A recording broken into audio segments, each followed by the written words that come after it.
ሰላም ጤና ይስጥልን ክብራትና ክብራን ተመልካቾቻችን እንደምን አላችሁ? በየሳምንቱ በዚህ ሰዓት በኢትዮጃ ፕሮዳክሽን እየተዘጋጀ የሚቀርብላችሁ የኢትዮጵያን ሙዚቃ በኢትዮጵያን የሚቃኘው ኪና አገልግል የተሰኘው አዝናኝና አስተማሪ ፕሮግራማችን እነሆ ጀምሯል። ፕሮግራሙን እያስተዋወቅኩ አብሬያችሁ የምቆየው እኔ ቤተልሔም ገመቹ ነኝ። የፕሮግራሙ አዘጋጅ ደግሞ ድምጻዊ ታዴ ግዴለው ነው። ታዴ እንዴት ነህ? ሰላም ነሽ? ሰላም ነው። እንዴት ነበረ ቆይታ? እግዚአብሔር ይመስገን በጣም ቆንጆ ነው አለ። እስቲ ታዴ ዛሬ እንግዳችን ማን ነው ታዲያ?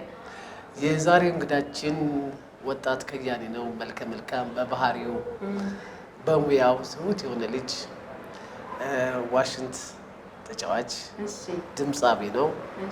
የሞሰብን የባህል ቡድን አቋቁሞ በሀገራችን ሰፊ ስራ እየሰራ ያለ ልጅ ነው። እንግዲህ በቅርቡም የተለያዩ ስራዎችን ለመስራት የተዘጋጀ ወጣት ልጅ ነው። እስቲ እንግዲህ ለተመልካቾቼ ጣሰው ወንድሙን እጋብዛለሁ።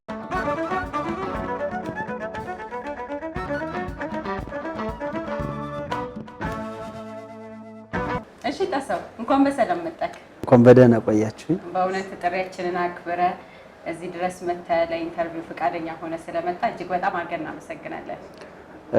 እኔም አመሰግናለሁ። እንደውም በቅድሚያ ባመሰግናችሁ ደስ ይለኛል። እንግዲህ ብዙ ሰው የሚደክምለትንና በጣም ደግሞ አስፈላጊ የሆነውን ለሀገራችን እና በጣም የሚወደደውን ባህላችንን ራሱን ችሎ ባህል ብቻ የመሰለ ፕሮግራም ስላዘጋጃችሁ እኔ በግሌ በጣም አመስገን እፈልጋለሁ። በጣም እኛም እናመሰግናለን።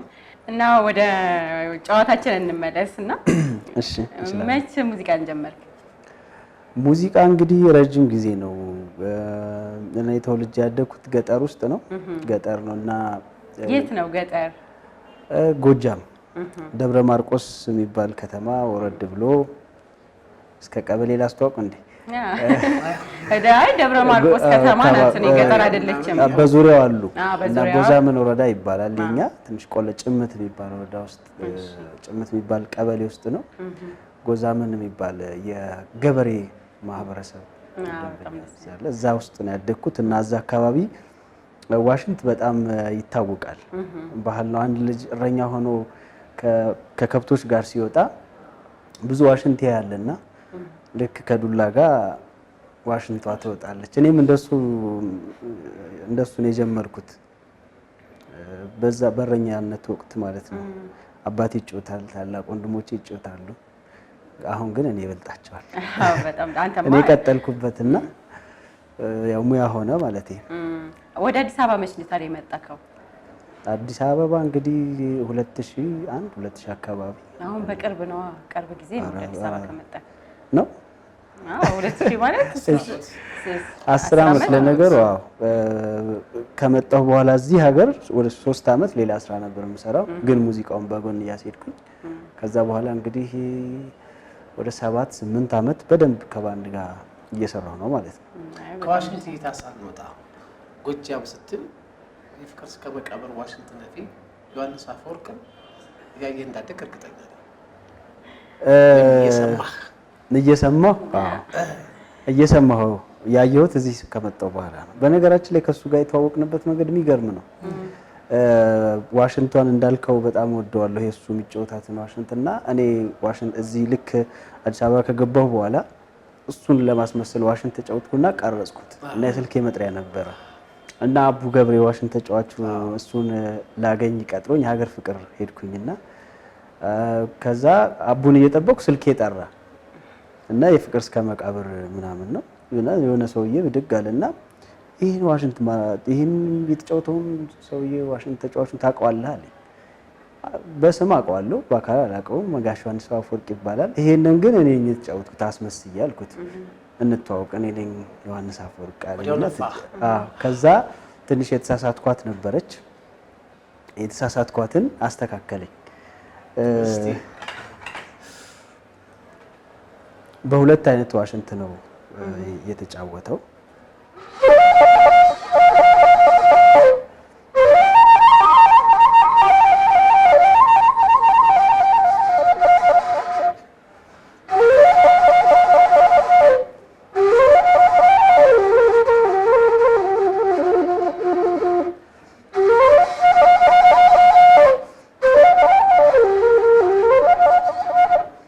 አንደኛዋ እቺ ነች። ዋሽንቱ ራሱ ነው የሚመስለው። አዎ አንደኛዋ ደግሞ በእንደዚህ ቸንክ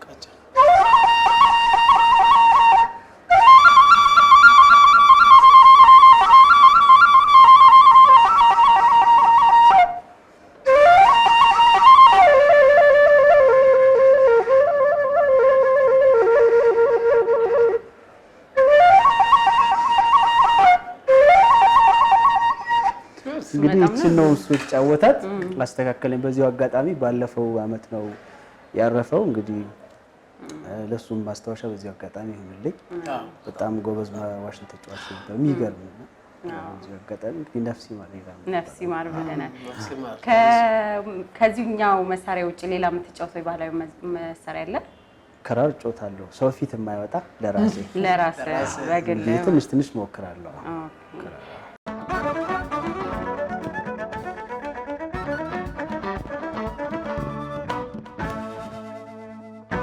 ከመሶብ የባህል ቡድንን ከመስራቾች ውስጥ አንዱ ነህ ትባላለህና እስቲ ስለ መሶብ የባህል ቡድን እስቲ ያጫውተን።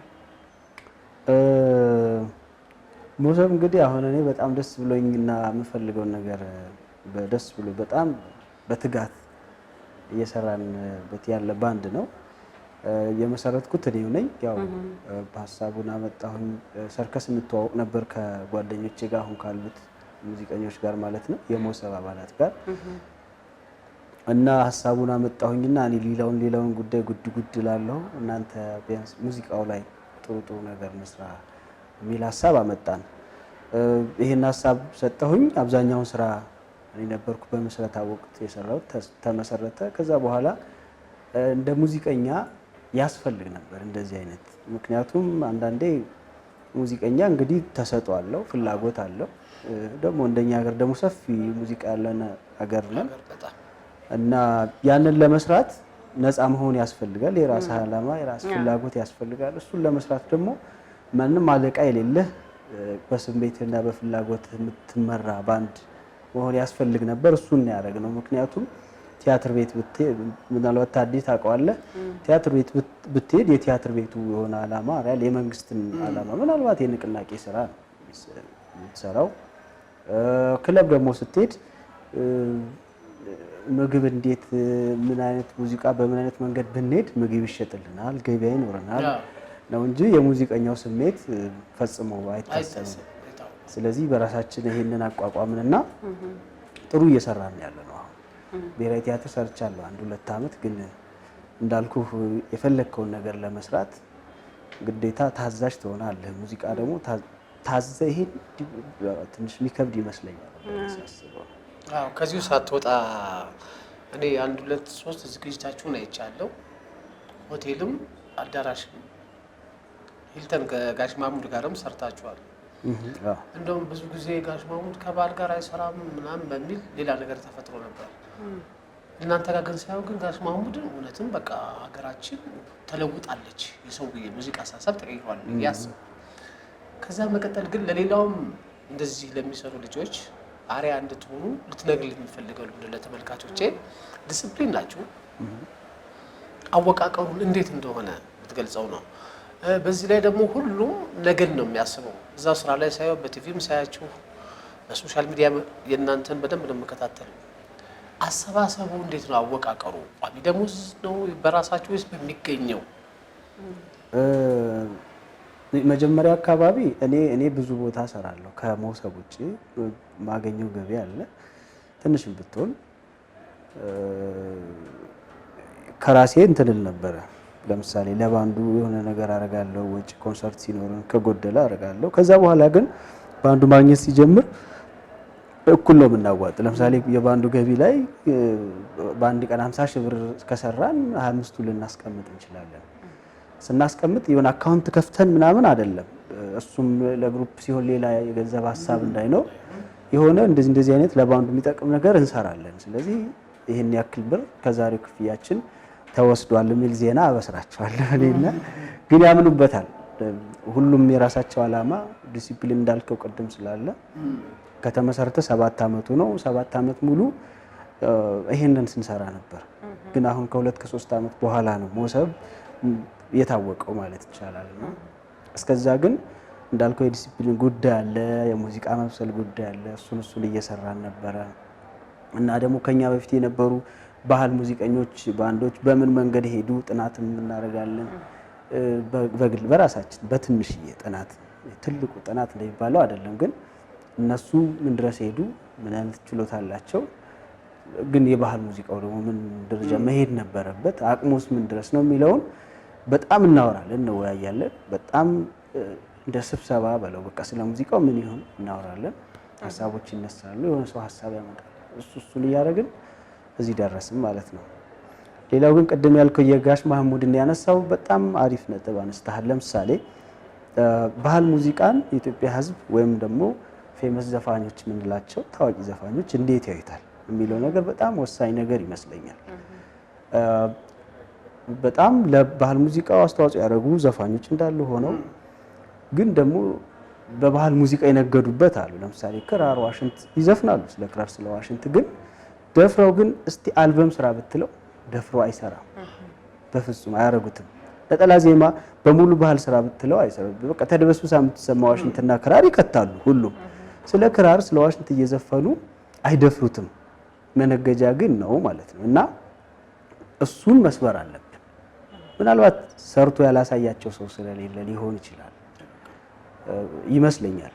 ሌላው ግን ለምሳሌ የኢትዮጵያ ሙዚቃ ፔንታቶኒክ ነው። ፔንታቶኒክ ባለ 5 ድምጽ በተለምዶ ሌላም አለ። ደቡብ ወደ ምስራቅ ሐረር፣ ሶማሌ ስትሄድ ደግሞ ትንሽ ወደ ክሮማቲክ ይጠጋል። ሰሜኑ አካባቢ ፔንታቶኒክ ነው። ደቡብ ደግሞ ዲያቶኒክም ተቻለ። ሶስቱም አለ። አሁን ዓለም የተግባባበት የሙዚቃ ስልት ዲያቶኒክ፣ ፔንታቶኒክ እና ክሮማቲክ የሚባለው ነው። ለተመልካቾቻችን ግልጽ እንዲሆን ብዬ ነውና ዋሽንት ፔንታቶኒክ ይጫወታል። ጋሽ ማህሙድ የሚጫወተው ፔንታቶኒክ ነው። ጋሽ ጥላሁን የሚጫወተው ፔንታቶኒክ ነው። ስለዚህ ጋሽ ማህሙድን በዋሽንት ማጀብ እንደውም ከዛኛው ይሄኛው ይቀርባል። ግን ተገለበጠና ትንሽ ሚዲያውንም ያዘው የተሰራው ሲታፕም የባንድ ሲታፕ ራሱ በዘመናዊ ባንድ ለመጀመሪያ ጊዜ ስለተሰራ ወደዛ ጫና ሆነና ደፍረው አይመጡም። ስለዚህ ብትጠይቃቸው ሁሉም ባህል ሙዚቃ ምናምን ይሉሃል ማለቴ መስራት እየቻሉ ማለቴ ነው፣ ግን ደፍረው አይመጡም። ስለዚህ ምናልባት የሙዚቀኛው ችግር ከሆነ ምን አይነት መስዋዕት አድርገን ነው ይሄ ነገር አቅም እንዳለው የምናሳያቸው እና እሱን ነው እንግዲህ እያሰብን ይሄን ፕሮግራም አንዱ ትልቁ ሀሳብ ይሄ ይመስለኛልና ስለዚህ ጋሽ ማህሙድ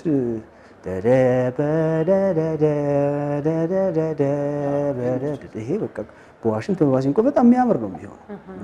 ስለዚህ የአመለካከት ጉዳይ ካልሆነ ይሄ ይመስለኛል።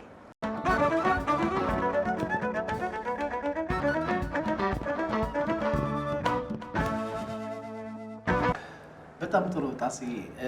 የኢትዮጵያ ሙዚቃ ብለን ስንል የኢትዮጵያ ሙዚቃ ከውጭ ሙዚቃ ጋር ኮምፖዝ ሆኖ ይሰራል።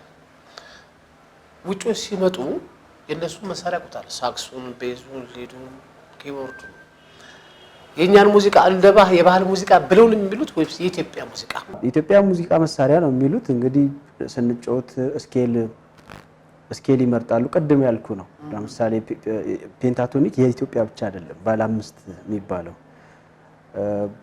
ምናልባት አንዳንድ ሰው ባህል መሳሪያ ሲያስብ ወይም ደግሞ የኢትዮጵያ ሙዚቃ ሲባል ከዓለም ላይ በቃ ምንም ግንኙነት የሌለ አይነት አርጎ ያስበዋል። ፔንታቶኒክ የሚጫወቱ ማአት ሀገሮች አሉ ባለ 5 ኪ አወቃቀራቸው አደራደራቸው ሊለይ ይችላል እንጂ ሌላም ሀገር አለ። ዲያቶኒክ እኛ ሀገርም አለ። ቀደም ያልኩ ክሮማቲክ የሚባለው እኛ ሀገርም አለ። ስለዚህ ጉዳዩ ያሰላለፍ ነው። ለምሳሌ የትዝታና የባቲ ያሰላለፍ ስለሚለያይ ነው እንጂ ኪዎቹ 5 ናቸው። ግን ስትለዋውጣቸው ወይ አምባሰል ወይ ባቲ ይሆናሉ። ስለዚህ እነሱም እኔ ዋሽንት ላይ እነሱ የሚያውቁት ኪ አለ። ግን ተደርድሮ ዋሽንት ላይ አምባሰል ሲመጣ ትዝታ ሲመጣ ለነሱ አዲስ ይሆንና ሌላ አዲስ ስኬል ይሆናል። እና አንዳንዴ ክላስ ለምሳሌ ሙዚቃ እናስተምራለን እኛ መውሰብ ባንድና አንዱ ለምሰጣት ምሳሌ ያለች ለምሳሌ ቁጥር ከ1 እስከ 9 ነው። 12 አይነት የድምጽ ቶኖች አሉ ዓለም ላይ። እነሱን ቁጥር ደግሞ ከ1 እስከ 9 ነው። 0 1 እስከ 9 ነው። እሱ ስትቀያይረው ማአት አይነት ስልክ አይደለ ዓለም ላይ ያለውን ስልክ ያክላል ብለህ ውሰድ። የሙዚቃ ኪዎችም እስካሁን በጆሮ የተደረሰባቸው ወይም ፒያኖ ላይ ያሉት 12 ናቸው። 12ቱን 7 5 12 አድርገህ ክሮማቲክ፣ ዲያቶኒክ፣ ፔንታቶኒክ አድርገህ አደራደራቸውን እየቀያየር ቅኝት ትሰራለህ ማለት ነው። ስለዚህ አዲስ ነገር አይሆንም። እነሱ ግን ያልኩህ የእንጨቱ ቅርጹ ሲደረደር የሚሰማው ቶናም ለነሱ አዲስ ይሆናል። ግን የምንገናኝበት ልክ እንደ ሰው ናቸው። እግር አላቸው፣ እጅ አላቸው አይደለ? በጣም የተለየ ታምር የለም። እሱ አጠቃቀምህ ነው ሊለየው የሚችለው ብዬ አስባለሁ። ስለዚህ ሲመጡ ወይም አብረናቸው ስንሰራ ከብዙ አገር ሙዚቀኞች ጋር ሰርቻለሁ። አጋጣሚ ሆኖና የሆነ ኪት ሰጠዋለህ፣ የምትግባባበት አለ፣ ትሰራለህ። የጋሽ ሙላቱ ኢትዮ ጃዝ የሚባል ስልት አለ። ኢትዮ ጃዝ የሚባለው ስልት ጋሽ ሙላቱ ነው የፈጠረው። ኢትዮ ማለት ያው ኢትዮጵያን ከኢትዮጵያ ወስዶ ከዛ ላቲን ሪትሞች አሉ። አምባሰል ላይ አለ፣ ዘለሰኛ ለምሳሌ ደንበኛቸው ነው ቴዎድሮስ ታደሰ የሚዘፍንበት ምናምን። ይሄ ደንበኛ በዋሽንት በማሲንቆ ነው ዋናው እንደውም የሚያምረው። እሱ ላይ ምን ይጨምር ኮርዶች ምናምኖች ይጨምርና ኢትዮ ጃዝ ተባለ ማለት ነው። ስለዚህ እኔ ዋሽንት ኮርድ አይሰራም፣ ሜሎዲ ግን መስራት ይችላል። እና አንዳንድ ሰዎች ከጋሽ ሙላቱ ጋር ተጫወት ዘመናዊ ጋር ተጫወት ብሎ ታምር ይሆንባቸዋል። ምናልባት የነዚህ የዋሽንት የማሲንቆ እድሜያቸው ረጅም ነው ቢጠና መጀመሪያ ያገኙት ሰዎች ምን አይነት ስልጣኔ ውስጥ እንደነበሩ በጣም ይከብደኛል፣ ማሰብ ይከብደኛል። አስበው ካልኩሌት አድርገው ቆርጠው ፊዚክስ ነው ራሱ ይቻላል ሳይንስ ነው ገብቷል። ቆርጠው ትዝታ የሚባል አምባሰል የሚባል ዋሽንቱ ላይ እንዲጫወቱ ወይም ማሲንቆ ላይ እንዲጫወቱ አድርገው የፈጠሩት ሰዎች በጣም ይገርም ናቸው። ከዛ ውጭ ግን ይሄን አስቼ ለመጫወት በቃ ቀደም ያልኩ ነው። ጥላሁን የሚዘፍነው ኢትዮጵያዊ ዘፈን ነው። ይሄ ደግሞ ኢትዮጵያዊ መሳሪያ ነው። በኢትዮጵያ መሳሪያ ብትሰራው ምንም አይገርም። ስለዚህ አመለካከታችን ቢቀየር። እስቲ ወደ ዋሽንቱ እንመለስና በወሬ በዋሽንት ፍቅር ይሰበካል፣ ሀዘን ደግሞ ይገለጣል ይባላል። እስቲ አንተ ደግሞ የፍቅሩንም የሀዘኑንም አንዴ ለተመልካቾቻችን የምታንጎራጉር። ከባድ አሁን እንግዲህ ሰው እንደ ስሜቱ ነው። አዎ የምትጮተው አንዳንዱ ፍቅር ሊሰማው ይችላል። ግን እውነት ነው በዋሽንት ፍቅር ይሰበካል። በአንተ ታምንበታለህ? ሀዘንስ ይገልጣል? ከባድ ጥያቄ ፍልስፍና ነው ይሄ ሀሳብ። እኔ የሀዘን መሳሪያ ነው በነገራችን ላይ ተብሎ የሚታወቀው አብዛኛው የሆነ ሀዘን ሲፈጠር እኔም አንድ ወቅት ላይ ተጫውቻለሁ። በሆነ ሀዘን ጊዜ ብዙ ሰው አስለቅሻለሁ። ግን ሰው እምነትህ ነው ማለት ይሄኛውን ለሰርግም እንጠቀመዋለን ለሀዘንም እንጠቀመዋለን። ዜማዎቹ ምናልባት የሰርግ ዜማ ስታደርገው ሰርግ ይሆናል፣ ወይም የሽለላ ሲሆን የሽለላ ይሆናል፣ የሀዘን ሲሆን የሀዘን ይሆናል። ሰው እንዳሰማሙ ይመስለኛል። ይሄ የሆነ ሂስትሪ ያለው ሰው በዋሽንት ምናልባት ዋሽንት ሲጫወት ያኛው ትዝ ሊለው ይችላል። ትንሽ ከባድ ጥያቄ ነው ግን ምን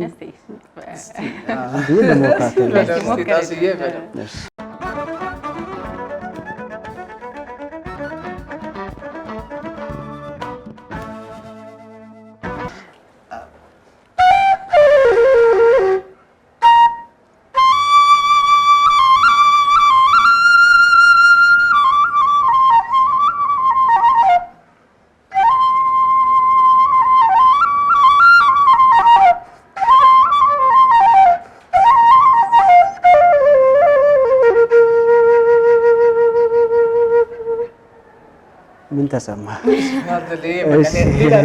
ይሄ ስንቀይረው ደግሞ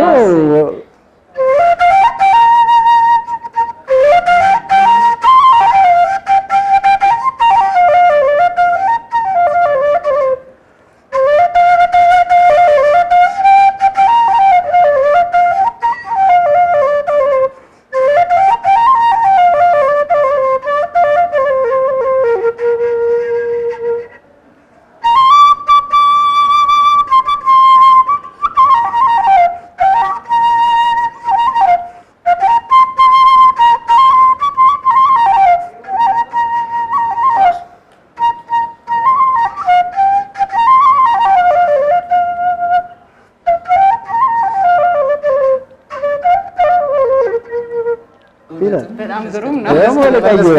ሌላ ነገር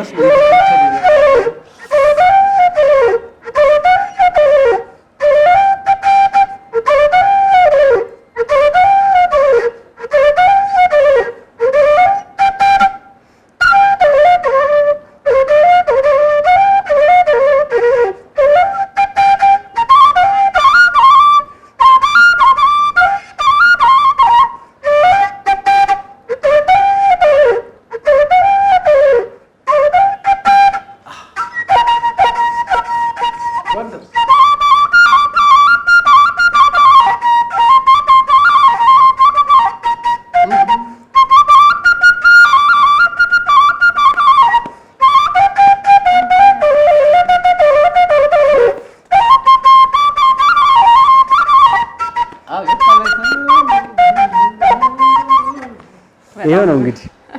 ስለዚህ ሁሉንም ማድረግ ይቻላል ማለት ነው። ሁሉም መሳሪያ በነገራችን ላይ መሆን ይችላል። ኪቦርድ የኪቦርድ የሀዘን በፒያኖ ምናምን ይሰራል። ያው የሙዚቃ አቅሙ ይሄ ነው። የትኛውንም ስሜት ትገልጽበታለህ። እስቲ አሁን ደግሞ ወደ ኢትዮጵያ ባህላዊ ሙዚቃ ቅኝቶች ወይም የኢትዮጵያ ሙዚቃ ቅኝቶች እንመለስና እስኪ ስለነዚህ ስለ አራቱ ቅኝቶች የምትነግረን ነገር ካለ። ብዙ ጊዜ የሀገራችን ሙዚቀኞች ቅኝት የማወቅ ችግር አለባቸው ብዙዎቹ ካልተሳሳትኩ። ሙዚቀኞች ስትይ ይቅርታና እዚህ ላይ አንድ ሀሳብ ልስጥ። ሙዚቀኛና ድምፃዊ ይለያል። በነገራችን ላይ በእኛ ሙዚቀኛ ማለት መሳሪያ የሚጫወት ሙዚቃ መሳሪያ የሚጫወት ነው። ድምፃዊ ለማለት ፈልገሽ ነው? ድምፃዊ ቅኝት የማወቅ ችግር አለባቸውና እስቲ አንተ ስለነዚህ የኛም ፕሮግራም ያው መሰረት ያደረገው ስለዚህ ባህላዊ ሙዚቃ ቅኝቶች ላይ ነውና እስኪ ስለነዚህ ሙዚቃ ቅኝቶች ስለ ቅኝቶቹ ዋሽንቴን ይዤ እቀጥላለሁ። ግን ጥሩ ሀሳብ ነው ያነሳሽው። አንዳንዱ እንደ ድምፃዊ ይለያል። ጥሩ ድምፃዊዎች አሉ። ሪትምም ቅኝትም ብዙ የሙዚቃ ስልት የሚያውቁ አሉ። ሁሉንም ማለት አይቻልም። ምናልባት አብዛኛው ግን አሁን ላይ ያለው ከቤቱ ስቱዲዮ ነው የሚሄደው እና ዝም ብሎ ተነስቶ ሙዚቃ እየተሰራም የመሰላቸው ሰዎች አሉ። የምናየው ይህንን ነው። አሁን በእርግጥ ችግር አለ። ስለዚህ ከቤቱ ስቱዲዮ የሄደ ሰው ምናልባት ስቱዲዮ ደግሞ ሲሄድ የሚቆጣው ስቱዲዮ ሰው ሊሆን ይችላል የሚያገኘው። ስለዚህ በምንም ሊያውቅ አይችልም። እና ግን ጥሩ ጥያቄ ነው፣ ጠይቂልኝ። እንደማንኛውም አራተኛ ክፍል እንደተማረ ሰው ኢትዮጵያ ቅኝቶች አምባሰል፣ ትዝታ፣ ባቲ ብሎ አራቱን ይልሻል። ግን እርግጠኛ ሆኜ ዋሽንት ስንት ቀዳዳ አለው ብዬ ብጠይቅ የማይመልሱ ይኖራሉ ብዬ አስባለሁ። እና ይሄ ደግሞ ሙያን ካለማክበር የመጣ ነው። ሙያችን ብዙ ድምፃዊ ሙያውን ቢያከብሩት ኖሮ ይህን የምናየውን ነገር አናይም ነበር። ማለት የበፊቶቹ አሁን የበፊቶቹ ድምፃዊ ጥሩ ነው ይባላል፣ አሁን መጥፎ ነው ይባላል አይደል? ሁሉም አይደለም፣ ግን እንዳጠቃላይ ግን ምናልባት አሁን ላይ ጥሩ አይደለም ማለት ይቻላል። ይሄ ያው ሙያን አለማክበር ነው። ሙያ ነው። ሙዚቃ ችግሩ መሰለ ብዙ ሰው የሚያስበው ዝም ብሎ በስሜት የሚመጣ ምናምን ነው። ጥናት የሚፈልግ በጣም የምታጠናው በጣም ሪሰርች የሆነ ፊዚክስ እንደሆነ ሳይንስ እንደሆነ ፍልስፍና እንደሆነ አይገባም። ስለዚህ አንድ ሰው ከቤቱ ሄዶ የሆነች ዜማ ይዞ ይላል፣ ኪቦርድ ይጨመርበታል፣ ሊወጣል፣ ድንገት ሊታወቅ ይችላል። ስቴጅ ላይ የሚመጣው ችግር የስቴጅ ፐርፎርማንስ እሱ ይመስለኛል። ስለዚህ የማታውቁ ድምፃውያን እባካችሁ ወቁ ነው። ሌላ ምን ልናል ይችላል? እስቲ አንተ ደግሞ በዋሽንት ከን ያዝና እነዚህን አራቱን ቅኝቶች በተከታታይ እሺ።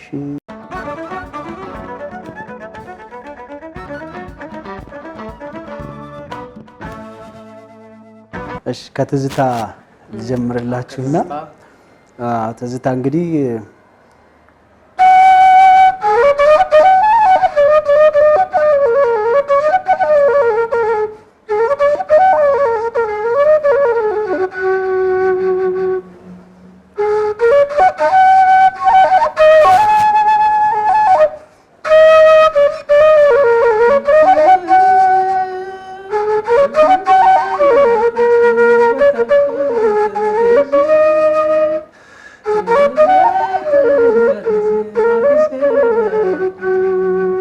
ትዝታ ውስጥ ያለ በዚህ ይሄንን የሚመስሉ ስሜት ያላቸው ሙዚቃዎች ትዝታ ይባላሉ። ወደ አንቺ ሆዬ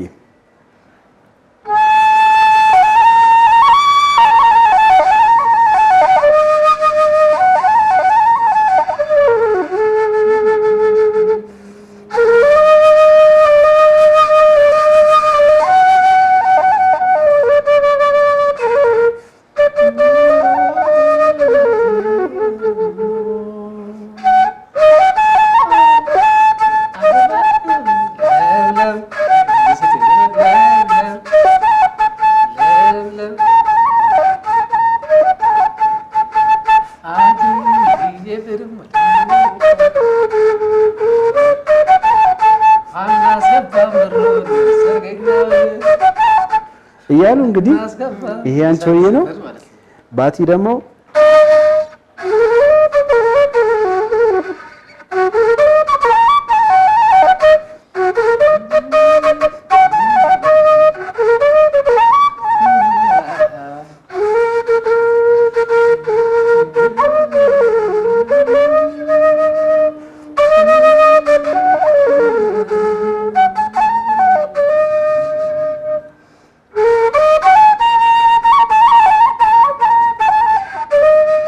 እያለ ሄደ። ምን ቀረን? ስለዚህ በአንድ ዋሽንት አራቱንም ቅኝቶች መጫወት እንችላለን ማለት ነው። አምባሰል ይቀረናል ማለት ነው።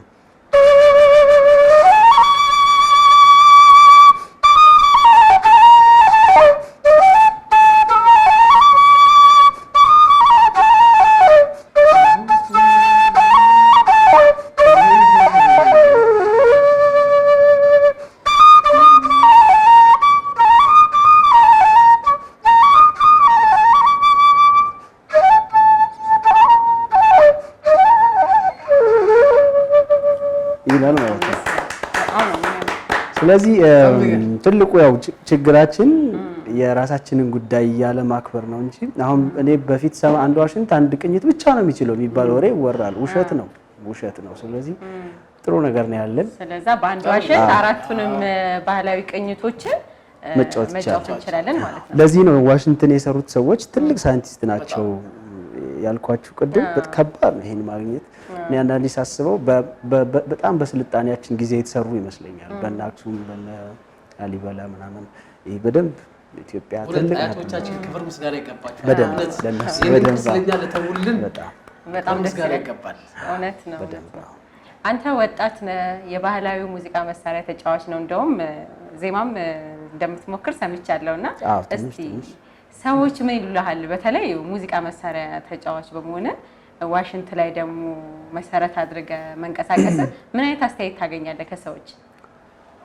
እንግዲህ ያው ብዙ አይነት ሰው ነው ያለው፣ ብዙ አይነት አመለካከት አለ። ግን አብዛኛው ሰው በተለይ አሁን በጣም ባህሉን እያከበረ ነው ሰው እና የኔ ወዳጆች አሉ የምጫወትባቸው ቦታዎች የሚመጡ በተደጋጋሚ የሚመጡ ወዳጆች አሉኝ እና ማለት እኔን ለማየት ማለት ነው እና ሌሎችን አብረው የሚሰሩት እና እነሱ በቃ ሀገራቸውን የተሸከምክላቸው ያህል ነው የሚሰማቸው፣ ደስ ይላቸዋል። እና መሳሪያው ደግሞ ትንሽ ያው ስለሚያሳዝንም ነው የሀዘን የተባለው ይመስለኛል። በደንብ ተደስተው በጣም በደስታ ያመሰግኑሃል። ያ በቃ ምናምን ሌላ እና እሱ ትልቅ ነገር ነው። ግን እኔ በጣም ወደው ነገር ስለሆነ በተሻለ መንገድ በተሻለ አካሄድ ኢትዮጵያ ባህል ሙዚቃ ቢሄድ በጣም ወደፊት ኢትዮጵያ የምትሸጠው ባህል ሙዚቃዋን ነው። ነዳጅ ይኖራል ብዬ አስባለሁ። ግን ከሱ ጎን ለጎን በጣም መሸጥ እንችላለን እንደ ሌሎች ሀገሮች። ምክንያቱም እንደ ኢትዮጵያ የሙዚቃ ሀብታም የለም። በቅኝት ደረጃ እነዚህ ዋሽንት ላይ ወይም ደግሞ የተለመደው አራት እንላለን እንጂ በደንብ ብሔረሰቦች ላይ ብዙ የሙዚቃ መሳሪያዎች አሉ፣ ብዙ አይነት ቅኝቶች አሉ፣ ብዙ አይነት ሪትሞች አሉ። እነ ጃማይካ በሬጌ በጣም ፌመስ ነች። የጃማይካ መንግስት ይበጅታል በዚህ አመት ውስጥ ይሄን ያህል ሚሊዮን ዶላር በሙዚቃ እናስገባለን ብለው። ሬጌ ግን የኛም ካልቸራችን ነው። ከሚሴ ብትሄድ ደንበኛ እና ስለዚህ እኛ ወደፊት ስልሰለጥን ማለት የጎበዝን ስንሄድ የራሳችንን ነገር ስናከብር በደንብ ትልቅ ተጽዕኖ መፍጠር እንችላለን ዓለም ላይ ብዬ አምናለሁ። በሙዚቃ እኛም ተስፋ እናደርጋለን በደንብ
በድህነቴ ላይ አንቺ እንዳለብኝ አንቺን ጣለብኝ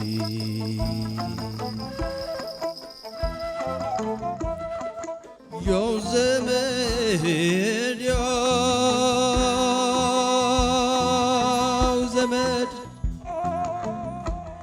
ያው ዘመድ ይሻላል ማዳና ወረርሽኝ ቀናይቶ ይጥላል ቀናይቶ ይጥላል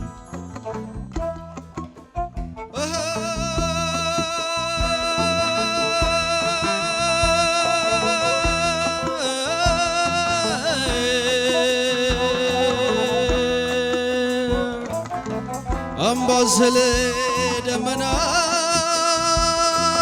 የእጁ ዝናብ ነው አምባሰል ደመና የእጁ ዝናብ ነው መጣ ትዝታዋ የሚጎርድ